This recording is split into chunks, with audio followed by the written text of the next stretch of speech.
This strategy is a +9 strategy. So what do we do when we're adding 9 to a number? Well, we want to use our maker 10s. That's when we worked several strategies ago now on what numbers make a 10, because here we want to use our 1 that adds to a 9 to make a 10, and then we can easily do whatever is left over plus our 10. So we have, let's say for example, we're doing 9 plus 5. We want the children to think about taking 1 from that 5 to make a 10 with a 9, and we'll have 4 left over, and 10 and 4 make the 14. So that's what we're going for in this one, is thinking about adding anything with a 9, take 1 away from the other number to make a 10. Okay. Now this strategy is whenever we're adding a number to a 9. So I'm going to move my 9 right away. Let's say I'm going to add 4 to 9. Well, if I do it one by one, I have 1, 2, 3, and 4. You can see that I had 1 more that makes my 10, and I had 3 left over. But because of my previous strategy knowledge of when I add 10 what happens, I'm all set. 10 plus 3 makes that 13. So for example, if I had again 9 plus, I want to add 5. Well, I'd have 1 more to make the 10. From that 5, there's 4 more to go.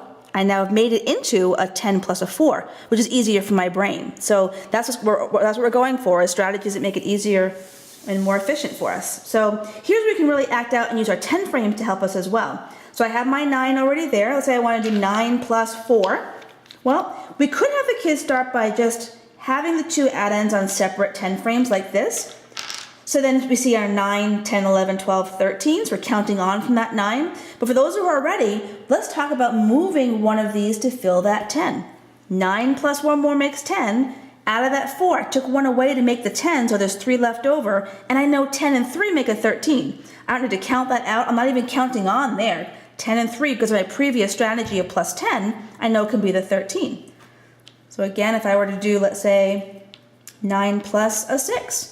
Take 1 away from the 6 to make a 10 with that 9. I've got 5 left over. I've got 10 and 5, which is the 15. The Cuisenaire rods are awesome to be able to visualize this as well. So let's say that I was going to be doing 9 plus 6. So I line it up linearly for my long length, 9 plus a 6. I want to think about making a 10.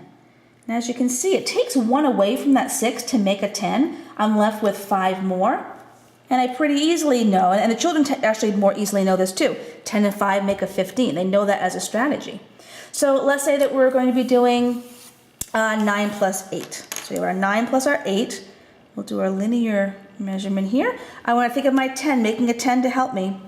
1 away from that 8. I got to take 1 away from my 8 to make a 10 with the 9. And I have 7 left over.